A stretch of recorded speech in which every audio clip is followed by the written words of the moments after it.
But I set fire to the rain. Watch it pour as I touch your face. When it burned, well, I cried 'cause I heard it screaming out your name. Your name with you. You know, that's probably my favorite part of this thing. I get to pick intro music. How cool is that? Little suggestion from my wife there for you guys. How's everybody doing? Hope you're having an amazing day. Why is it still playing? Go away. Okay, it's going to be an amazing day today. We're talking about the difference quotient, the derivative at x equals c. The definition of the derivative. Derivatives are they're a lot of fun to me. There are a couple of different ways that you can do these. This is where my folks who had IB before this are probably not going to be big fans of me, but that's okay. There is a reason for that. If you were in IB, you probably learned a shortcut to this. I will teach you the shortcut, but not for months, because most of the time you don't use it when you're proving something on the AP test. Now, in real life, you're going to use the shortcut for the derivative a lot because it's a shortcut. But on the AP test, when you're trying to prove something, you'll definitely want to use the definition of a derivative. And here's what it looks like. Let's say you have a graph here, and it goes from c to x, from some c to some x, right? So you've got this nice little neat graph here. If you remember from last time, we learned that the average rate of change here, the average rate of change was the slope of the secant line, right? It's the slope of the secant line. So, for example, I'm going to need my ID for this, so if you have your IDs, get them handy. For example, I've got a point here at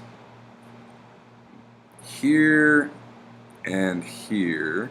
Let's call this C comma f of c. And then up here we've got x comma f of x. So everything's in function notation here.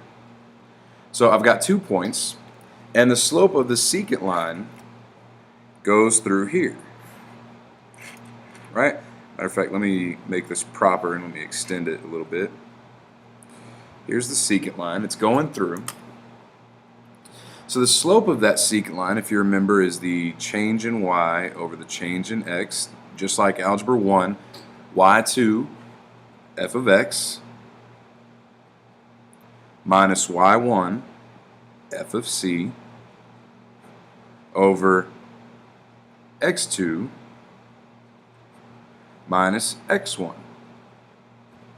So your formula is f of x, go in a little bit, y'all, f of x minus f of c divided by x minus c. So that's the average rate of change. That's the slope of the secant line. Now, if you'll remember, the derivative from last time was the instantaneous rate of change, right? It's the instantaneous slope. It's the slope at just 1 point. So let's say this. Let's say that we have this x value here. We call it x. And we want to slowly scooch x over here. I want to move x this direction. And I want to get it closer and closer and closer to c. Kind of like saying x is approaching c. Let's draw something real quick. I want to draw another sketch of this thing. Same sketch, same graph.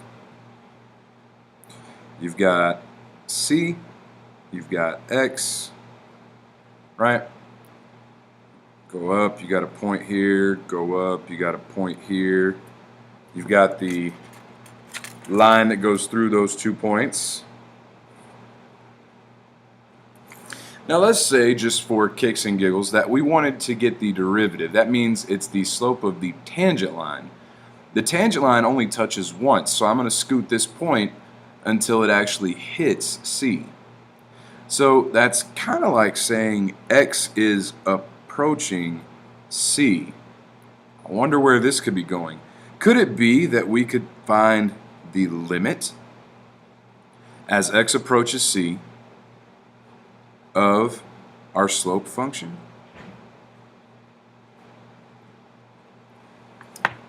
If I find the limit as x goes to C, I'm going to take x and I'm going to squeeze him on over here to C.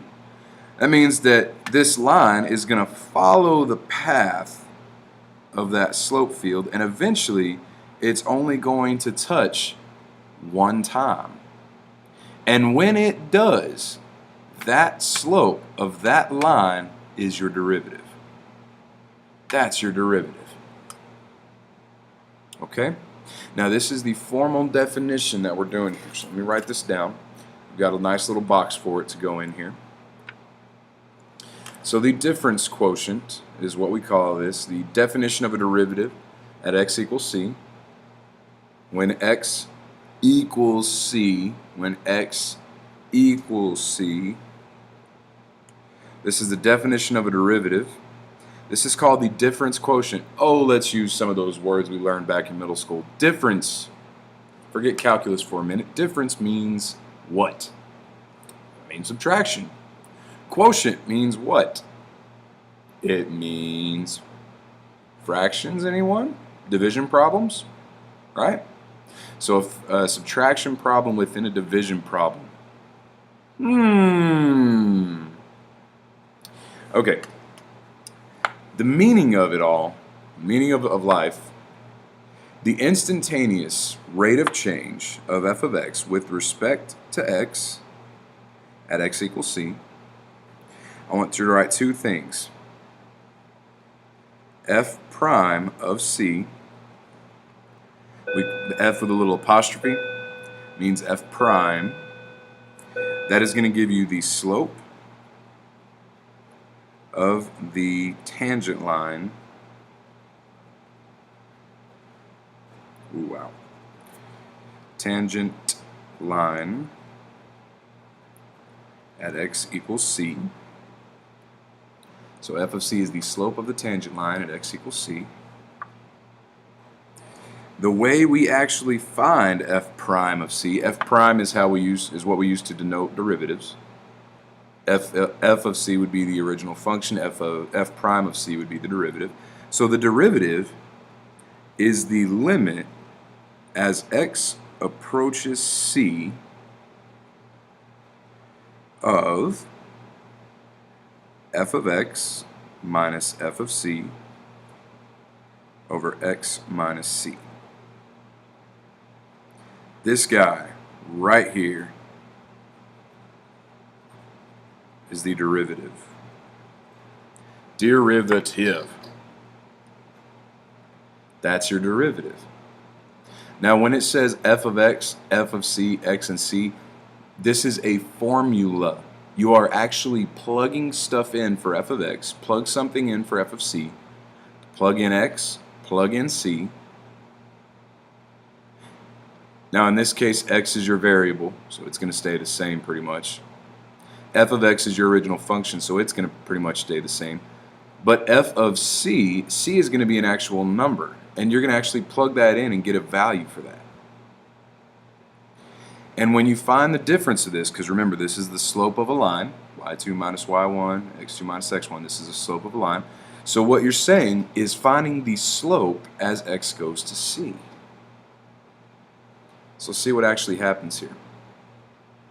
First example, example 1, it says use the definition of a derivative to find the value of f prime of c when c equals 5, and f of x is x squared minus 8x plus 18. Write the equation of the tangent line. Blah, blah, blah, blah, blah. Here's what it's saying. Use the definition of the derivative, that's this guy up here, to find f prime of c when c is 5 and you have this function. So first off, my function, I wrote f of x right here, is x squared minus 8x plus 18. F of c, my c is 5, so I'm just going to take 5 and I'm going to plug it in for x here. So that's 5 squared minus 8 times 5 plus 18. So 5 squared is 25. 8 and 5 is what, 40? Yeah. Plus 18. So you got 25 minus 40, that's negative 15, plus 18 is positive 3. So f of c is 3. Okay? So we've got a couple of things that I want you to write down here just very quickly. For your points, you see how up at the top, I'm going to go up to the top here real quick. See how I labeled these points as x f of x, c f of c? We did just find one point that it gave us where we have c comma f of c. Actually gave us 5 comma 3. Right? F of c was 3 when x was 5, when c was 5 rather. So we got 5 comma negative 3. And then you've got x comma f of x, which is just x comma and your function. So here's what it is. F prime of 5, I'm going to use the definition for the derivative now, is the limit as x goes to, what's the value for c? The limit as x goes to c, our value for c here is 5. Set this up. F of x minus f of c. F of x is x squared minus 8x plus 18. Minus f of c is 3. Yay! Over x, which is just x, minus c, which is 5.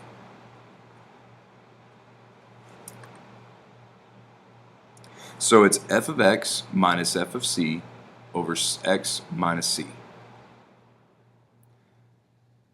So really all you're doing is setting it up and plugging stuff in. Plug and chug, as much as I hate that saying. So this is going to simplify to the limit as x goes to 5. Set this up here. You've got x squared minus 8x plus 15 over x minus 5. What do you know? This is going to equal the limit as x goes to 5. We can factor the top out. I'm going to factor the top to x, and it has to multiply to 15. Positive 15 add to negative 8, so that's minus 5 and minus 3 over x minus 5. These will cancel, and you're left with the limit as x goes to 5 of x minus 3. All right. Now keep in mind, this is all f prime of 5, right?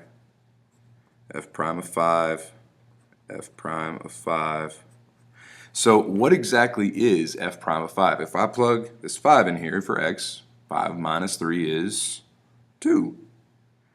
So f prime of 5 is equal to 2. This is the slope of the tangent line at x equals 5. I want you to write that down here. This guy right here, and I really wish this wasn't marked right here, but that's okay, is the slope of the tangent line at x equals 5. It means that at x equals 5, you have a slope of 2. Now that's only the first part. It says to use the definition of a derivative to find f prime of c. We found that. Now the second part says to write the equation of the tangent line. Well, here's your slope, and if we only had a point that this goes through, we could use point slope form. Okay, let's do it. So to write the equation,